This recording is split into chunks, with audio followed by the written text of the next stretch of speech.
Now, the greatest radio shows of all time.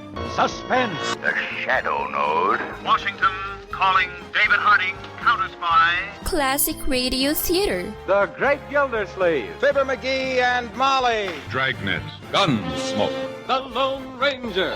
Now, step back into a time machine with your host, Wyatt Cox. Good evening, friends of the Inner Sanctum. Comedy this hour as we go back 74 years to December 19th, 1948. Ozzie Nelson, Harriet Hilliard, The Adventures of Ozzie and Harriet, and the new radio phonograph. And we thank you for joining us on this Monday, 19th day of December, 353rd day of the year, 12 days remaining until we get to 2023. George Washington's Continental Army went into winter quarters at Valley Forge on this date in 1777. Recorded on this date at Sun Studios in Memphis, Carl Perkins' greatest hit in 1955, and it was Blue Suede Shoes, released on the 1st of January of 56. It reached number one on Billboard magazine's country music charts, the only number one success he would have, number two on Billboard's bestseller popular music chart. The first radio broadcast from space transmitted to Earth on this date in 1958 when President Eisenhower's Christmas message went out on shortwave. This is the President of the United States speaking. Through the marvels of scientific advance, my voice is coming to you from a satellite circling in outer space.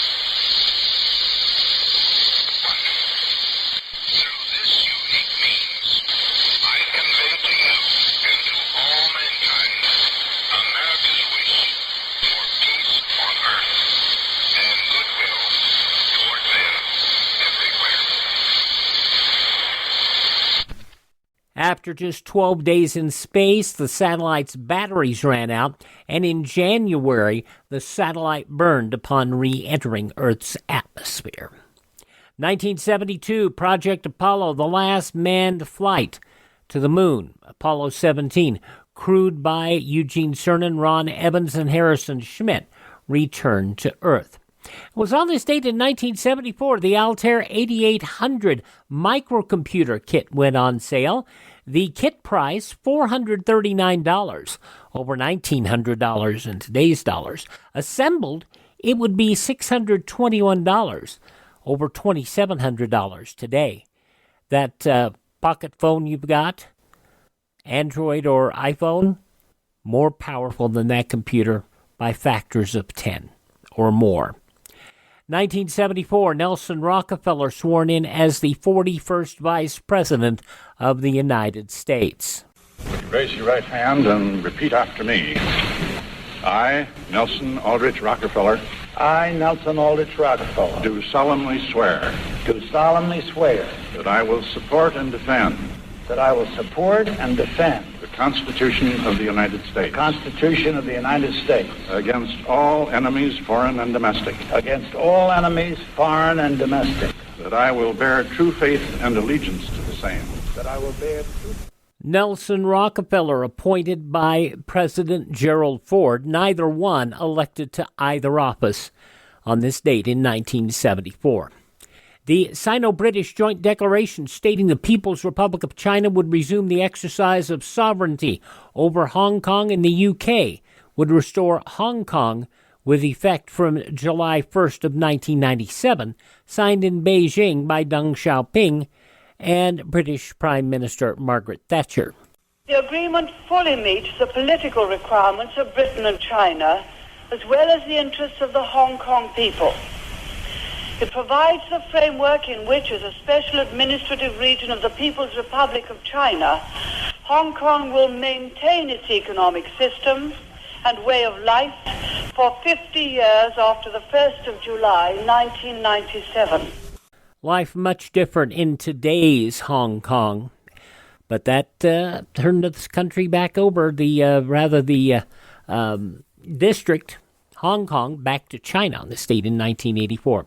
Secretary of State George P. Shultz said on this date in 1985, in an unprecedented challenge to President Reagan, said he would resign in protest if he were ordered to take a lie detector test under the administration's new anti-espionage program. The minute in this government I am told that I'm not trusted, it's the day that I leave. Now, the purpose of the executive order was to provide spot checks on the loyalty of an estimated 10,000 government employees and contractors who already have or want to get high-level security clearances. Cabinet officers specifically included. Schultz, though, did not resign. Lawn darts banned from sale in the U.S. by the Consumer Product Safety Commission on this date in 1988. Titanic released on this date in 1997. And in 1998, the House forwarded Articles 1 and 3 of impeachment against President Bill Clinton to the Senate. He would not be removed from office. And the fire at the World Trade Center as a result of the September 11 attacks on this date in 2001 finally extinguished. It took over 3 months. Born on this date in history, actor Sir Ralph Richardson, also French singer-actress Edith Piaf, TV talk show host David Susskind, country singer Little Jimmy Dickens, actress Cicely Tyson, who passed away last year at the age of 96, Earth, Wind, and Fire's Maurice White, announcer Gene Okerlund, Mean Gene, and from Vegas, Robert Urich, all born on this date in history. Birthday number 78 for Venus Flytrap from WKRP, Tim Reed. Also, actress Elaine Joyce is 77. Country singer Janie Fricke is 75. From Flashdance, Jennifer Beals is 59. Illusionist Chris Angel, 55. From the movie Buffy the Vampire Slayer, Christy Swanson, 53. Alyssa Milano is 50. And Jake Gyllenhaal is 42. Those just a few of the people celebrating the 19th day of December as their birthday. If this is your birthday... Hi, we're the Four Freshmen, and we just want to say, Happy birthday to you! From 74 years ago, December 19th, 1948, The Adventures of Ozzie and Harriet. That's up next on this Monday, Classic Radio Theater with Wyatt Cox on your favorite radio station. And here's the Cinnamon Bear. The oldest known children's Christmas cereal in radio history, The Cinnamon Bear, featuring some of the most popular actors in radio history, including Elliot Lewis, Joseph Kearns, Verna Felton, Lou Merrill, Frank Nelson, Howard McNear, and child actress Barbara Jean Wong. 85 years later, this series of Judy and Jimmy traveling to Maybeland to recover their silver star still fascinates youngsters of all ages. Now we're offering the entire 26-episode series of The Cinnamon Bear via download for a Buy Me a Coffee donation of $10 or more at classicradio.stream. Support Classic Radio Theater and have The Cinnamon Bear for your family to enjoy for years to come. Go to classicradio.stream and donate $10 or more, and I'll send you a link for immediate download. classicradio.stream. Thanks for tuning in on this Monday edition of Classic Radio Theater with Wyatt Cox. Red Skelton had a lot to do with this radio program indirectly. Why? Because when Red Skelton took up the task of creating the Raleigh cigarette program starring Red Skelton, the Nelsons joined the cast. Ozzie was the band leader, did a lot of the music, and Harriet, of course, did a lot of things with the show. In fact, she was, for a period of time, the mean little kid's mother, if you remember that. Red drafted in March of 1944, and Ozzie prompted to create his own family situation comedy. Adventures of Ozzie and Harriet launched October 8, 1944 on CBS. Now we go to December 19th, 1948, The Adventures of Ozzie and Harriet here on Classic Radio Theater with Wyatt Cox. Have you seen that Santa Claus that's downtown near the square? Oh, yeah, he's a jolly little guy, isn't he? Yesterday I walked by and said, Hiya, Santa Claus, what do you know? And he laughed and said, America's finest silver plate is 1847 Rogers Brothers. Hey, he's a good man to have on our side.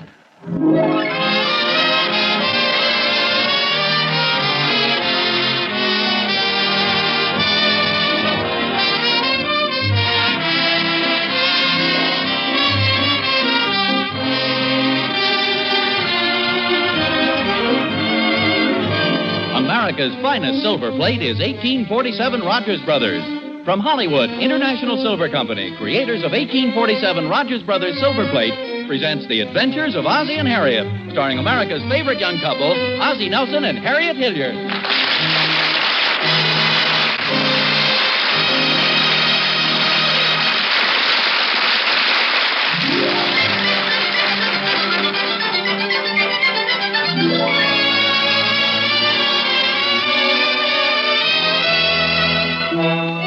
Look at Rogers Road.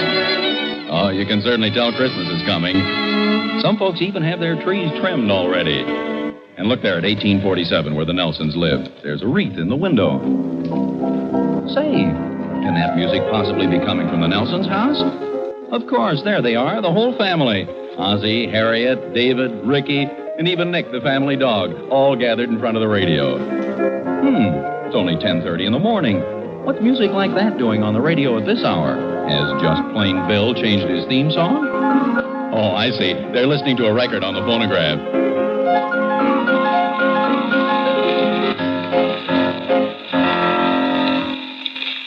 it was really something to hear, wasn't it? Quite a record. Boy, those classical piano players sure can make a lot of noise, can't they, Pop? Now, that's not noise, David. That's fine music, expertly played. How can you tell the difference? I enjoyed it very much, dear. Well, thank you. I'm glad at least one member of the family appreciated it. Fine thing. We get a brand new radio phonograph combination and no enthusiasm whatsoever. When I was a boy... Are you going to lecture us, Pop? You always start out with when I was a boy. I do...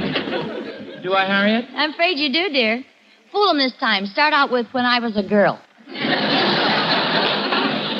The point I'm trying to make, boys, is when we get something like this radio phonograph, let's show a little interest in it. We're interested, Pop. I mean real interest. Like the enthusiasm you showed when we got the new car. When was that? Well, it was a little before your time, Ricky. Go on outside and play, boys. You're upsetting your father. Come on, Ricky. What does it take to please those guys? Oh, I'm sure they like it, dear. Don't forget it isn't easy for little boys just to sit still and listen to classical music. I guess you're right. Sure is a beautiful machine, isn't it? I think it's wonderful, dear. It's the best Christmas present I've ever had. No, Harry. This is my Christmas present. Say, I have an idea. Why not call it our Christmas present to each other? Oh, no, Harriet. I'd like to get you something personal. Oh, but honestly, dear, this is a wonderful Christmas present. Besides, it was my idea that we buy it in the first place. Of course, it would be a sensible thing to do. I must admit it's a lot better than spending money on a bunch of silly junk that neither of us wants. That's exactly the way I feel. Okay, I'll tell you what. Let's take an oath. We'll make a binding agreement, a pact. I'll get my pen. I'll get a bottle of blood. No, we can make it just a verbal agreement. I won't get you anything, and you won't get me anything. This radio phonograph is our gift to each other. Agreed? Agreed. If I do not keep this vow... What's something awful? Oh, if I do not keep this vow, may Harriet's cold feet be forever implanted in the small of my back, a fate worse. Oh, that's Thorny. Now, don't mention the radio phonograph. I want to watch his face when he sees it. Well, I'd better go look after those dishes. Come on in, Thorny. Hi, Oz. Season's greetings. What's that in your hat band? Oh, mistletoe. This way I'm always standing under it. Anybody can take advantage of me and kiss me. Well, don't look at me. Aren't you going to invite me to sit down? Well, sure, if you take off your hat. Okay. Oh, no. Mistletoe tied in your hair. Well, certainly. Why be half safe? Notice anything unusual in the room, Thorny? No, Oz. Can't say that I do. Look, I'll stand over here and lean on this. Notice anything unusual? No, I'm afraid not. Okay, you go ahead and play innocent. I'm not going to mention it again. Before I forget it, Oz, I did a little snooping around and found out what Catherine's getting me for Christmas. You'll never guess. A new radio phonograph? Don't be ridiculous. Who wants a radio phonograph? She bought me a brand new, genuine leather golf bag. Has everything. Separate loops for each club, zipper pocket for your sweater and shoes, even has a place to put your teeth. What do you think of that? What's wrong with a new radio phonograph? Didn't you hear me? A beautiful golf bag with pockets and zippers, genuine leather. Yes, it sounds okay. Okay is wonderful. It's what I've always wanted. Careful, Oz. Don't lean too heavy on your new radio phonograph. Well, then you did notice it. I saw the men bring it in. It's very nice, too. Oh, thanks, Tony. Your golf bag sounds awful good, too. Those zipper pockets. Those are really convenient. I'll bet this has a beautiful tone, Oz. Really a terrific-looking job. Too bad about this little nick in it here at the bottom. Oh? Didn't notice that. It must have happened when they brought it in. What a shame. It went right through the finish, didn't it? Of course, if those golf bag zippers get stuck, they're liable to tear out a handful of that artificial leather. What do you think Harriet's going to give you for Christmas, Oz? She's giving me the radio phonograph. Oh, well, that's a nice present. And what are you going to give her? The same thing. What do you want with two of them? We're giving this one to each other. It's our Christmas gift, and we're very happy about the whole thing. Very happy. All right, Oz, stop glaring at me. We've decided to be sensible this year. We have something we both want, so why go out and buy a lot of silly junk? You're absolutely right. Well, see you later. What's your hurry? I want to go home and hunt around for some more silly junk that has my name on it. Merry Christmas, Oz.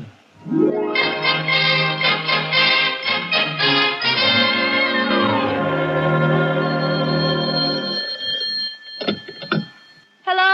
Hello, Harriet. This is Mother. Oh, hello, Mother. How are you? Pretty good, dear. I've just come from downtown. Finally finished all of my shopping. Just a moment. Just wanted to take my shoes off. Your feet hurt? A little. It's strange how small they're making size 5 these days. I hope you didn't tire yourself out. Oh, no. In fact, I feel quite gay. It's beginning to look like Christmas around here. You got your tree up yet? Not yet. I think Ozzie's going to get it tomorrow. Oh, a lot of them are already up on our block. You can see the lights. In fact, they're trimming one now in the house across the street. Oh, can you see it? No, but I can see the star go past the window every time it falls over. You found out what Ozzie's getting you for Christmas? Oh, yes, we decided this morning. We're buying something for the house and giving it to each other. Oh, really, dear?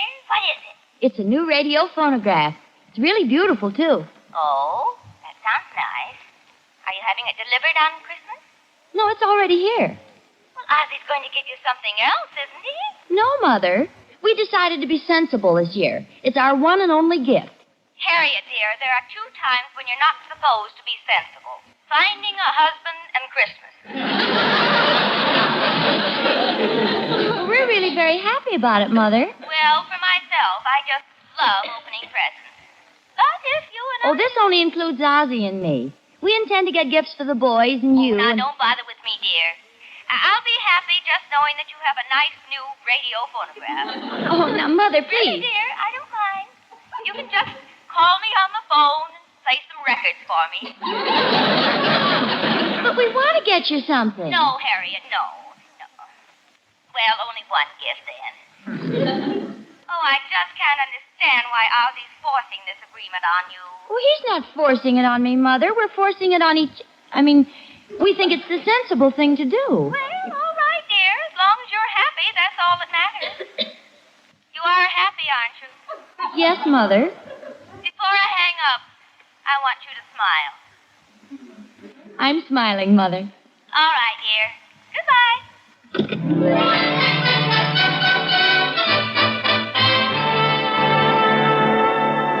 What are you doing? Putting a little furniture polish on this scratch. What scratch? Can't you see it? It's almost 3 inches long, right here at the bottom of the cabinet. Oh, yes. I wonder how that happened. Probably fell out of the truck.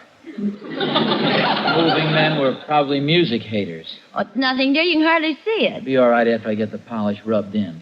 I just spoke to Mother. She doesn't think too much of our agreement. I could tell by the way she talked. Oh, what did she say? Said she didn't think too much of our agreement. Neither did Thorny. Catherine's giving him some silly old golf bag. I think we're being very sensible being sensible. So do I. The combination's a wonderful Christmas present. It certainly is. Mind you, dear, I'm not trying to back out. but it seems that this is more of a gift to me. Oh, nonsense. It's more of a gift to me. You know how I enjoy records. Thorny was so envious of our radio phonograph. All the time he was here, he talked of nothing else but his golf bag. Does that make sense? He was just trying to cover up his jealousy. You aren't envious of Thorny's new golf bag, are you? Well, of course not. Why should I be? I have a golf bag. Fine golf bag.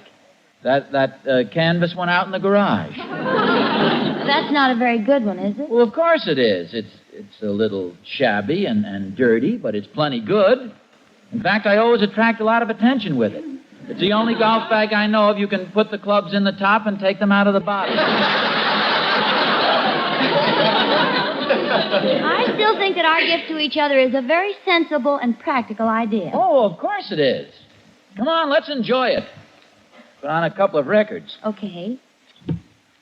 Oh, here's one. It's very appropriate, too. I'm dreaming of a white Christmas. Never mind. There's one right here on the machine. Yeah, this is very What's that one, dear? I got plenty of nothing.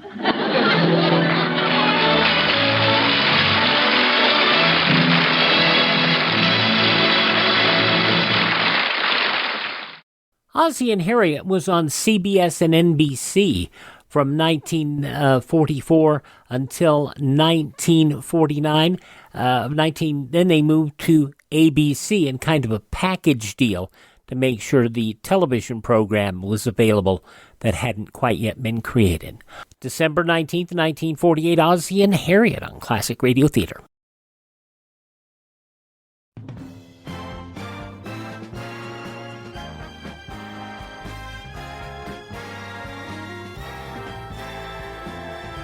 Thanks for tuning in to Classic Radio Theater with Wyatt Cox on your favorite station.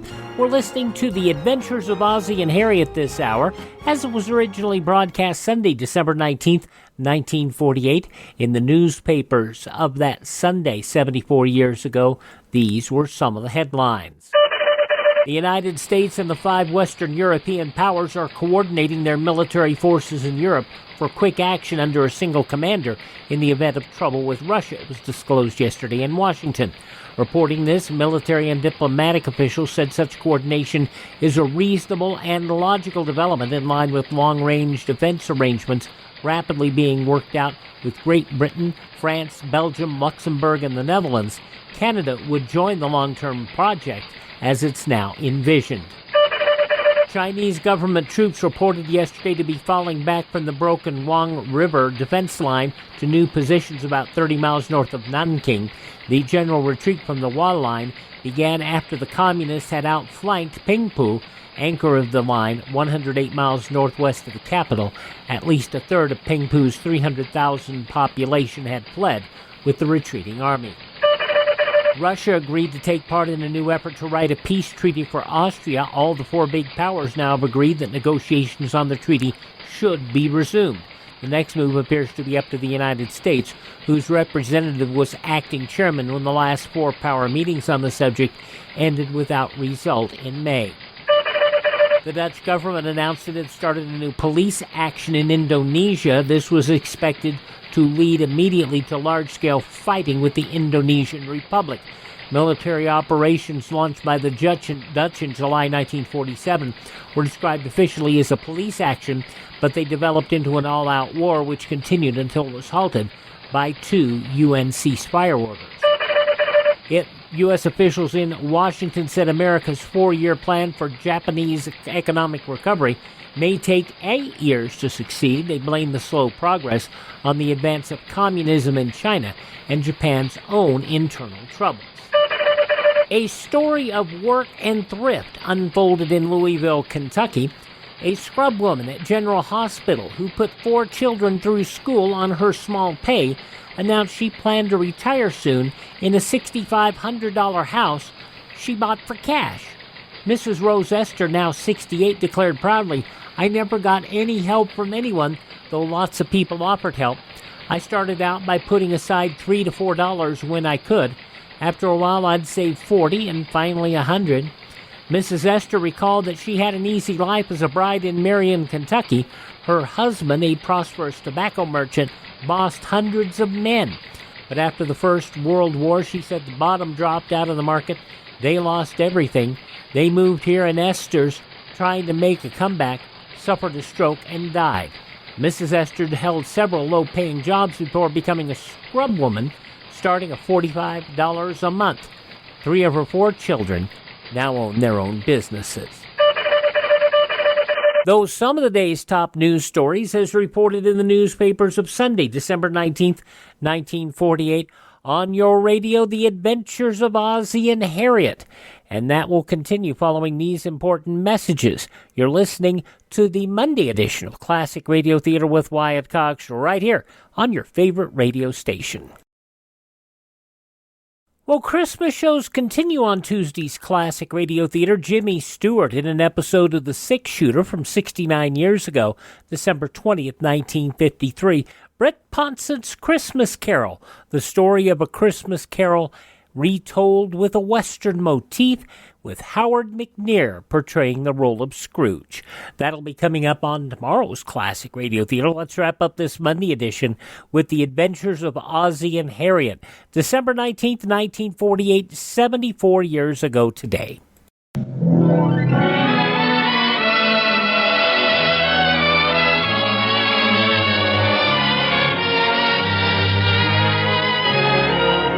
Ozzie Nelson has always been a practical man. In college, his perception, his ability to see the facts, made him a valuable quarterback.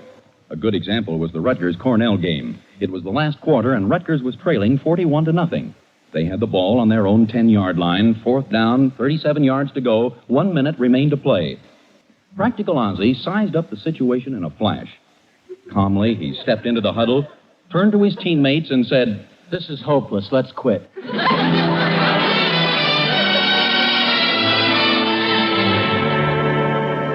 Not to be outdone by practical Ozzie is sensible Harriet, keen-minded and quick to make decisions. Together, practical Ozzie and sensible Harriet make a rather sensible and practical couple. They've even decided to have a sensible Christmas this year. Yes, sir, they've agreed that their new radio phonograph will be their gift to each other. In the living room of the Nelson home, practical Ozzie stands admiring the addition to the household. Don't you think this sort of overwhelms the rest of the furniture? I don't know, dear. I think we'll get used to it. Come in. Hello, Mr. Nelson. Oh, hello, Emmy Lou. How are you? David told me about your new combination, Mr. Nelson. I just had to come over and see it. Hello, Emmy Lou. Hello, Mrs. Nelson. Oh, it's beautiful. Do you really like it? Oh, yes, and aren't you lucky to have a husband like Mr. Nelson? There aren't many men who'd buy something like this so close to Christmas. But here Mr. Nelson gets this lovely radio phonograph, and on Christmas morning he'll surround it with all the beautiful presents he's bought you. What a wonderful husband. Well, actually, Emmy Lou... No.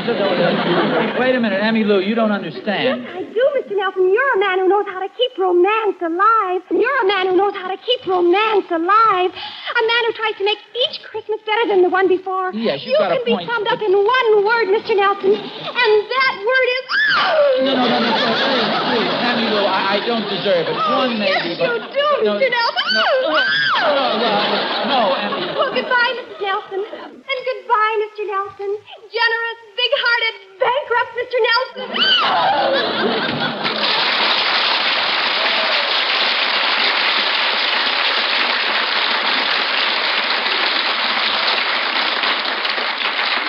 Such an emotional girl. I wonder if that could be a thyroid condition.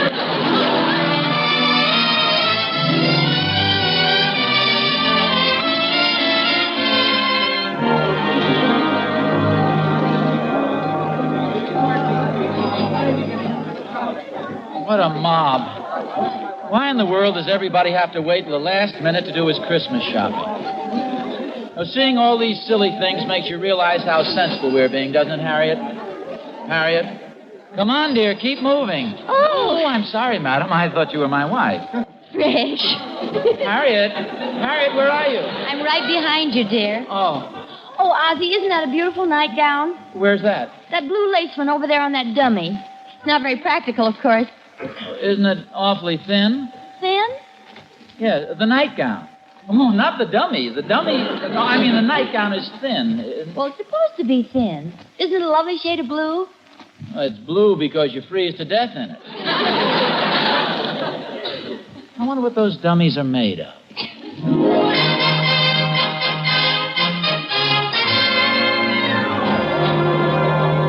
Hadn't we better be going, dear? We still have to pick up the tree, and I've got to get dinner. I'll be right with you. I just want to look at some of this sports equipment.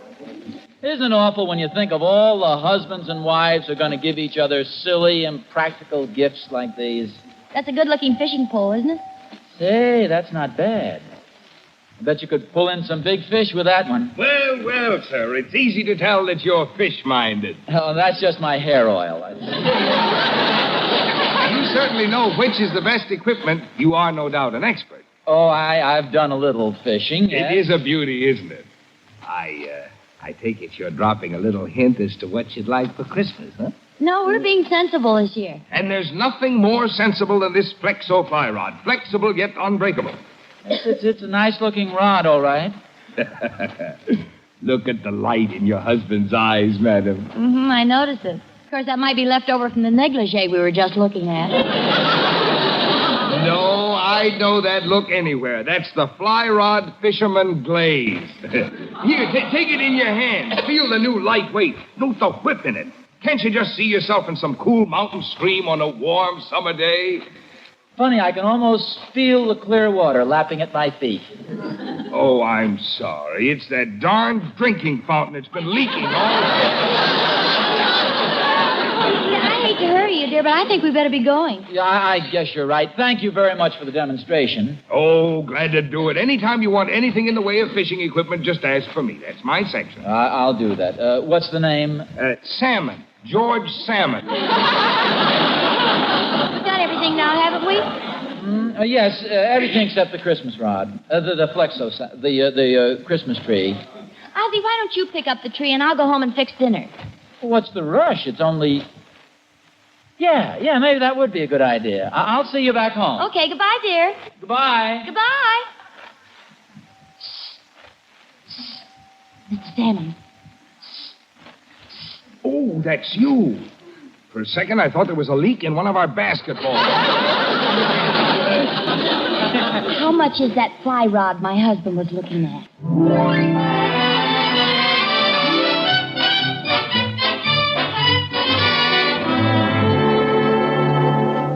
Hey, Pop, the Thornberrys have got their tree up already. Can we put ours up tonight? Please, Pop. Tonight? We always wait till Christmas Eve to decorate the tree. You guys don't want to spoil your Christmas Eve, do you? We won't spoil it, Pop. It'll be fun. Besides, if you decorate the tree tonight, you'll just want to do something else tomorrow night. We thought tomorrow night we could open our presents. Oh, fine. By the time Christmas gets here, you'll be celebrating New Year's. Now, look, fellas, I'm sorry, but we're not going to decorate the tree tonight. Sure would be fun, boy. I know it would, Ricky, but we're not going to do it. 5 days isn't too long to wait. I guess not. Almost a week. That's not too long. It'd be fun tonight, yes, but it just spoiled Christmas Eve. Okay, Pop. Whatever you say, Pop. Do you boys know where the ornaments are? Sure, they're up in the attic. Well, don't break any bringing them down. We won't. Can we play some Christmas music on the new phonograph, Pop? Oh, no, definitely not. Now, that's where I draw the line. No Christmas music. Let's save something for Christmas Eve. But what about I'm Dreaming of a White Christmas? That's not really Christmas music because you're only dreaming of it. Yes, that's true. Okay, we'll play I'm Dreaming of a White Christmas, but that's all. Okay, Pop. Of course, Santa Claus is coming to town would be all right, too. You see, he's coming to town. He isn't here yet. Oh, boy. Gee, thanks, Pop. Come on, Ricky.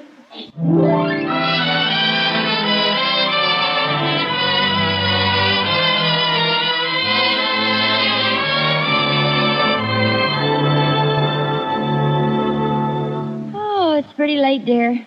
Hadn't we better get to bed? Well, let's wait till the fire dies out. Tree looks pretty, doesn't it? It'll look even better with the presents under it. That's when a tree is at its best, with the presents piled high. Of course, there won't be any for you this year. From me, that is. Or for you, from me. Do you realize Christmas isn't until next Saturday and it's all over for us? That's the one drawback to being so darn sensible. You don't get anything. Well, you'll get something from the boys. Oh, yes, the boys, that's right. I wonder what they bought me. What could they buy me with that measly allowance I get? Times like this, I wish I wasn't such a cheapskate. Well, you aren't a cheapskate. And we have a lovely present. You mean that thing with the bottom half of the cabinet gouged out? I think it needs adjusting or a new tube or something, too. It's got an awful tone. The bass keeps going boom, boom. I think it's a wonderful gift. Oh, well, so do I, but... I mean, if you hadn't gotten it for me, I'd have been just as pleased with something less expensive. Like a Flexo fly rod. Funny, I was just thinking that if you hadn't got me the radio phonograph, I'd have been quite happy with that blue lace nightgown. Actually, though, why do I need an expensive fly rod? Well, they're awfully nice to have. Oh, I know, but how many fish have I ever caught? One. I didn't really catch that one. It was lying on the bottom of the stream, and I stepped on it.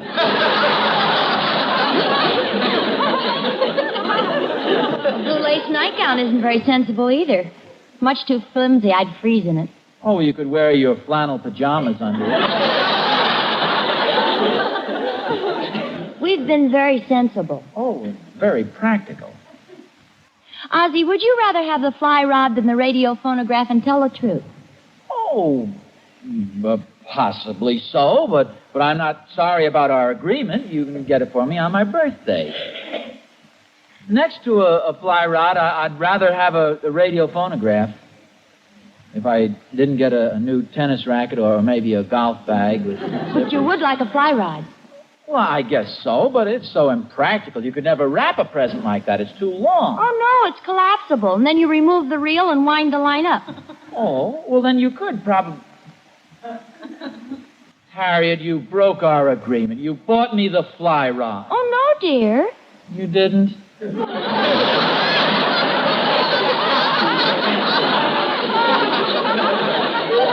Not exactly. I'll tell you what happened. You know what a lovable, friendly dog Nick is. And you've been awfully good to him all year, and so he's going to give us a fishing rod for Christmas. Oh, where is it? In the linen closet under the blankets on the top shelf. There's another package in there, a big box with a red ribbon around it. Oh, well, that's a polo shirt. Pretty fancy. Blue lace polo shirt. How did you know it was blue lace? I accidentally punched a hole in the box with my nail file. Oh, Harriet, now you've spoiled the surprise. You mean that beautiful nightgown was for me? Oh, but you promised... No, it wasn't from me. It was from the Thornberry's cat.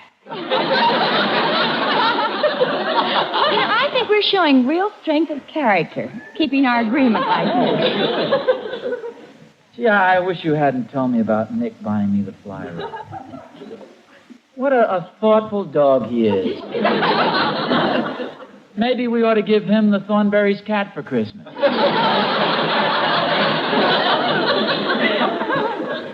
Gee, you know, it sure would have been a surprise Christmas morning, that fly rod. So was my nightgown. Too bad you had to mention it. Mention it? Well, you jabbed a hole in the package with your nail file. I wasn't sure what it was, though. It was just a tiny hole. Oh, you'd have found out. Tomorrow you'd probably nick the box with your meat cleave. I wouldn't. What time is it, dear? 11:45. This watch band is getting pretty worn. You know, they had some nice-looking leather ones down at the Emporium. Hey, you know, I've been pretty nice to the Dunkel's Fox Terrier. And now that you mention the Emporium, did you see those darling compacts at the jewelry counter? Wouldn't it be nice if those pigeons down at the city hall should decide to get together and buy me one? Of course, I have my fly rod and you have your nightgown. It'd be silly to want anything else. Oh, it'd be very impractical. It wouldn't be sensible. It could keep happening over and over again. Are you sure you'd buy me a leather watch band? Then I'd discover how shabby my wallet is. They have beautiful wallets at the Emporium, and very reasonable, too. You'd get me the compact, and then I'd look at my tarnished old lipstick case and remember the beautiful ones they have at Schwab's. Do you know something, dear? I think this is going to be the nicest Christmas we've ever had. Just one thing, though. Don't buy me too many expensive presents. I can't afford it this year.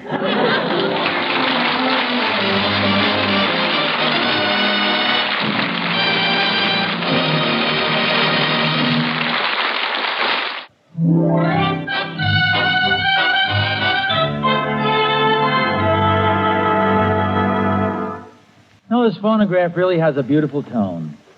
Remember the old ones that used to run down? I'll be down to get you in a taxi, honey. You better be ready about 8:30. Now, dearie, don't be late. I wanna be there. Oh, I'd forgotten how we used to have to wind up those old phonographs. We'd crank and crank I'll be and down crank. to get you in a taxi, honey. You better be ready about 8:30. What are you doing? You wound me up too tight, honey. Well, sing a quick chorus before you break your spring. I'm going to dance off both my shoes when they play those Jelly Roll blues. Tomorrow night, tomorrow night, tomorrow night, tomorrow night, tomorrow night, Harriet, tomorrow night, tomorrow night, tomorrow night, help, tomorrow night. I'm sorry, dear. Oh, thank you. Here, I'll put you on again. And that's where they got cut off. From 74 years ago, December 19th, 1948, The Adventures of Ozzie and Harriet here on Classic Radio Theater with Wyatt Cox. Thank you so much for making us a part of your day. Please thank this station, support their advertisers, won't you please? It's their kindness that we're here each and every Monday on your favorite station. Don't forget our friend Ted over at RadioMemories.com, who supplies shows on cassette, CD, or on flash drive for your computer. That's at radiomemories.com. And, of course, my webpage, classicradio.stream. Stream our shows on demand. Learn about classic radio collecting. You can also find places where our shows can be downloaded if you'd like to keep them forever and ever. You also can locate our podcasts, find our social media links, contact me, buy me a coffee to help us continue to acquire additional great classic radio theater programs. That's at classicradio.stream. Classicradio.stream. Thanks for tuning in. Have a great Monday. Tell your friends the great radio shows are right here at this spot on the dial. Classic Radio Theater with Wyatt Cox on your favorite station.